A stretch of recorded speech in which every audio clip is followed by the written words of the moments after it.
Hello दोस्तों, आज हम जो टेंस नामक चैप्टर जो हम शुरू किए हैं, जो टेंस है, ग्रामर का एक पार्ट है टेंस। आपको इंग्लिश बोलने के लिए, सीखने के लिए, पढ़ने के लिए, हर चीज़ के लिए टेंस ज़रूरी है। तो हम तीन वीडियो अभी तक बनाए। एक में टेंस के बारे में चर्चा की, उसके बाद सिंपल प्रेजेंट टेंस वाला था, उसके बाद प्रेजेंट कॉन्टिन्यूअस का वीडियो आया, उसके बाद आज हम किस पर, प्रेजेंट परफेक्ट टेंस पर बनाने वाले हैं वीडियो। तो परफेक्ट कहने का मतलब परफेक्शन की बात है, वो निश्चितता का बोध होता है। जब निश्चितता का बोध होता है तब जा कर के आपका है जी प्रेजेंट परफेक्ट के अंदर पढ़ा जाता है उसे। अब है पहचान, इसका क्या है। तो सबसे पहले पहचानेंगे तब तो उससे वार्तालाप करेंगे ना। तो जैसे कोई आदमी मिला तब उससे ना जान ना पहचान, तो कैसे मैं तेरा मेहमान, अरे जान ना पहचान तो मैं तेरा मेहमान कैसे वाला किस्सा तो नहीं होना चाहिए ना।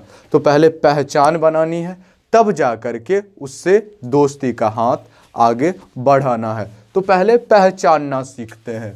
तो पहचान क्या होता है, तो प्रेजेंट परफेक्ट टेंस का पहचान है तो जिस भी हिंदी क्रिया के अंत में कोई भी हिंदी वर्ब आपका दिख जाए, तो अगर हिंदी क्रिया के अंत में चुका हूँ, चुकी हूँ, चुके हैं, चुका है, चुकी है, इस प्रकार के शब्द देखने को मिल जाए तो वो हम समझते हैं कि वो किस टेंस में है, वो हमारा प्रेजेंट परफेक्ट टेंस में है। वो हमारा किस टेंस में है, प्रेजेंट परफेक्ट टेंस में है। तो ये पहचान आपको मालूम चल चुका है। तो पहचान क्या है, तो चुका हूँ, चुकी हूँ, चुके हैं, चुका है, चुकी है, आदि आदि जो आपको देखने को मिल जाए, देखने के शब्द मिलेंगे तो वो किस टेंस में होगा, तो वो टेंस होगा प्रेजेंट परफेक्ट टेंस में। तो ये बात है। तो इसका हिंदी में एक एग्जांपल लेते हैं, जैसे वे लोग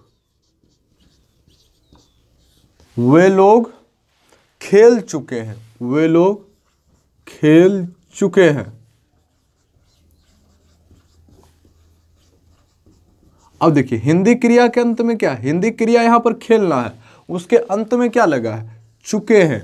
तो जब चुके हैं लगा है तो वह अब है लगा है। प्रेजेंट मतलब जो अभी इन प्रेजेंट टाइम में जो कोई भी काम हो रहा है तो उसे क्या कहते हैं, हम उसे कहते हैं प्रेजेंट टेंस में कहा जाता है, समझा जाता है। वे लोग खेल चुके हैं, वे लोग खेल चुके हैं, उनका खेला हुआ हो गया है, लेकिन अभी अभी हुआ, ज्यादा देर नहीं हुआ, अभी ही हुआ, परफेक्शन दे रहा है लेकर के। ये हमें निश्चितता का बोध करा रहा है। तो ये बात है। तो सबसे पहले रूल जानेंगे। रूल, तो रूल होगा तो रूल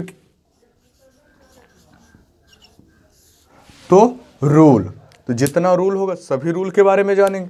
तो रूल में भी सबसे पहले हम किस रूल का, रूल नंबर 1 रूल। अब है रूल नंबर 1 होता था किसके लिए, एफर्मेटिव के लिए। तो एफर्मेटिव सेंटेंसेस के लिए रूल नंबर 1 है। तो रूल नंबर 1 में है तो इसी को कहते हैं पॉजिटिव। एफर्मेटिव को ही बोला जाता पॉजिटिव। तो इसका रूल क्या है, तो जानिए इसका रूल है वही बात, सबसे पहले सब्जेक्ट। तो सबसे पहले क्या होगा, सब्जेक्ट, उसके बाद हैज या हैव, हैज ही लिख दिए थे, हैज या हैव, प्लस V3 मतलब वर्ब का तीसरा फॉर्म, इसके साथ साथ आपका क्या होगा, ऑब्जेक्ट। ये आपका एफर्मेटिव का रूल है, ये आपका एफर्मेटिव का रूल हुआ। तो बात आता है कि अब है जैसे यह वे लोग खेल चुके हैं, तो वे लोग के इंग्लिश में क्या बोलते हैं, वे लोग को कहते हैं दे। वे लोग हम क्या बोलते हैं, दे कहते हैं। तो दे है, दे के साथ अब एक सवाल आता है, हैज लगेगा या हैव लगेगा। तो एक बात जान लीजिए, अब एक बात जानिए कि जो third person singular number he, she, it, he, she, it या फिर कोई नाम है, या फिर कोई नाम है, तो इसमें आपका हैज लगेगा, इसमें क्या लगेगा, हैज लगेगा। और जितना भी बाकी बचा हुआ है, जितना भी बाकी बचा हुआ है, बाकियों में हैव लगेगा, बाकियों में हैव लगेगा। तो दे उस समय नहीं ना आ रहा है, नहीं आ रहा है, तो हैव लगाइए आंख बंद करके, दे हैव, दे हैव। अब उसके बाद क्या है, खेलना, खेलना को प्ले, V1 क्या होता है, प्ले, V3 होता है प्लेड, V3 क्या होता है, प्लेड। ही हैव प्लेड, क्या हो गया, ही हैव प्लेड हो गया, ही हैव प्लेड हो गया। तो ये हुआ आपका, फिर से समझ लीजिए क्या होता है, सब्जेक्ट हैज या है plus V3 plus object. Subject मतलब जो काम कर रहा है, उसके हैज या हैव मतलब ये हेल्पिंग वर्ब हुआ, उसके साथ साथ V3, उसके साथ साथ ऑब्जेक्ट है आपका। अब rule number second, rule number second, rule number second किसके लिए होगा, तो निगेटिव के लिए।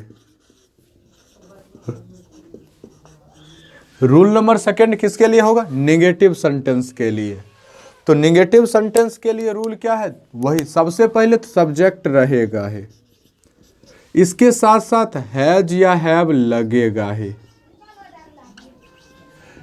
इसके बाद इसमें एक चीज ऐड होगा, हैज या हैव के बाद नोट आ जाएगा, हैज या हैव के बाद नोट आ जाएगा। इसके बाद क्या होगा, V3 रहेगा ही, उसके साथ साथ ऑब्जेक्ट आपका रहेगा ही। ये रूल नंबर सेकेंड हुआ आपका निगेटिव के लिए। तो इसी का निगेटिव फॉर्म क्या हो जाएगा, वे लोग नहीं खेल चुके, एक ही अब इसी क्या लिख सकते हैं, वे लोग नहीं खेल चुके हैं। तो वे लोग को क्या बताए हैं, दे हैव, उसके बाद क्या बीच में क्या लगेगा, नोट, उसके बाद क्या हो जाएगा, played, they have note played, ये हो जाए वे लोग नहीं खेल चुके। बहुत आसान है।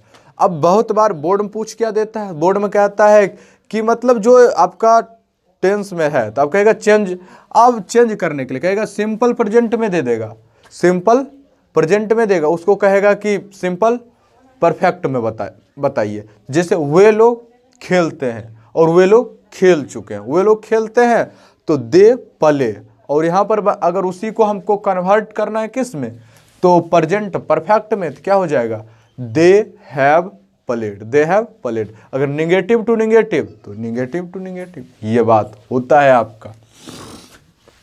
अब रूल नंबर थर्ड क्या कहता है, रूल नंबर थर्ड कहता है आपका इंटेरोगेटिव सेंटेंसेस के लिए, इंटेरोगेटिव सेंटेंसेस के लिए, या फिर इसी में इंटेरोगेटिव निगेटिव आएगा। तो इंटेरोगेटिव सेंटेंसेस के लिए रूल नंबर तीसरा क्या आता है, तो आपका सब्जेक्ट होगा, उसके बाद हैज, हैज या हैव है, तो अब है कि यहाँ पर सब्जेक्ट के पहले क्या आ जाएगा, हैज या हैव आएगा। तो रूल नंबर थर्ड क्या हो जाएगा आपका, सबसे पहले हैज होगा, उसके अब उसी या फिर हैज या हैव, इसके बाद आपका सब्जेक्ट आएगा, इसके बाद क्या आएगा, सब्जेक्ट आएगा। अब इसी में क्या आ जाएगा, अगर इंटेरोगेटिव निगेटिव है तो क्या आ जाएगा, नोट आ जाएगा, नोट आ जाएगा, प्लस V3 रहेगा, इसके साथ साथ ऑब्जेक्ट रहेगा, और इसमें एक क्या लगेगा, क्वेश्चन मार्क लगना जरूरी हो जाता है। क्वेश्चन मार्क को भूलना नहीं है, किसी भी सूरत में क्वेश्चन मार्क को भूलना आपको नहीं है। तो ये भी बात मालूम। अगर इसी वाक्य को, अगर यही जो वाक्य है इसी को अगर हम इंटेरोगेटिव में बोले तो कैसे, क्या वे लोग खेल चुके हैं, क्या वे लोग खेल चुके हैं, तो क्या क्या वे लोग खेल चुके हैं, क्या वे लोग खेल, तो सबसे पहले हैव है, अब हैव ये क्या हुआ, ये हैव बाहर चला आएगा, ये हैव जो यहाँ पर हैव जो लगाया गया था ये हैव पहले आएगा, तो हैव हो जाएगा, इसके साथ साथ दे होगा, have they played, have they played, इसके साथ साथ आपको क्वेश्चन मार्क लगाना है। अगर यही निगेटिव में होता तो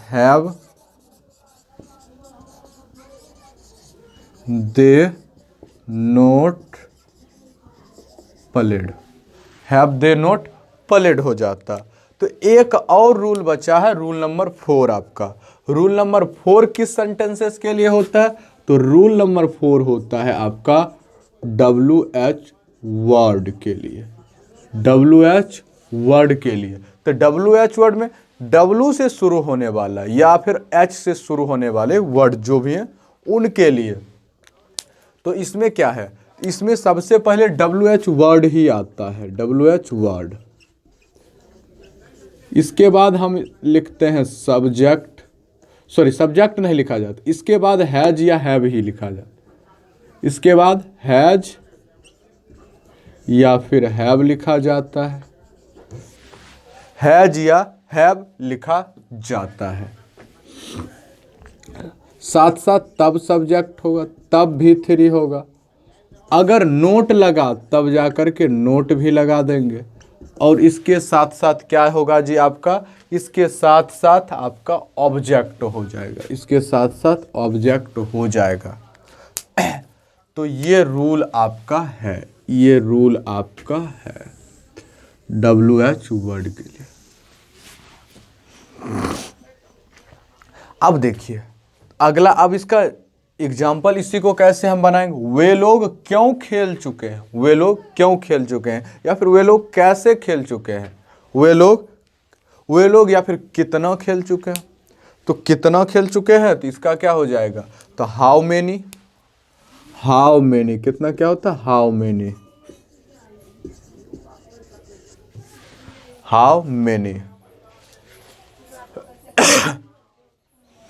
हाउ मेनी। इसके साथ साथ क्या होगा, हैव, दे,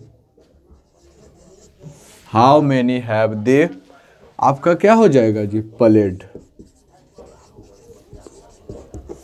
क्यों खेल चुके हैं, तो व्हाई हैव, अगर उसी को अगर नहीं में बदल दे, व्हाई हैव दे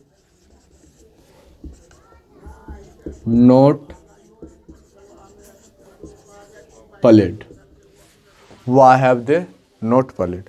तो आज हमने प्रेजेंट परफेक्ट टेंस के बारे में पढ़ा, जाना और सीखा, उसका रूल्स के बारे में, हर एक चीज़ों के बारे में। तो धीरे धीरे करके हम टेंस, अब प्रेजेंट टेंस ख़त्म करने के करीब आ चुके हैं। अब एक प्रेजेंट वाला में एक और बचा है, प्रेजेंट परफेक्ट कंटिन्यूअस टेंस। तो प्रेजेंट परफेक्ट कंटिन्यूअस को भी अब क्या करेंगे, एक दो, अब अगला वीडियो हम डिस्कस करके उसको भी फिनिश करेंगे, तब हम शुरू करेंगे पास्ट टेंस। तो ये वीडियो आपको कैसा लगा, अगर वीडियो पसंद आया तो लाइक कीजिए, साथ साथ चैनल को सब्सक्राइब कीजिए। आपसे मिलते हैं नेक्स्ट वीडियो में, तब तक के लिए जय हिंद।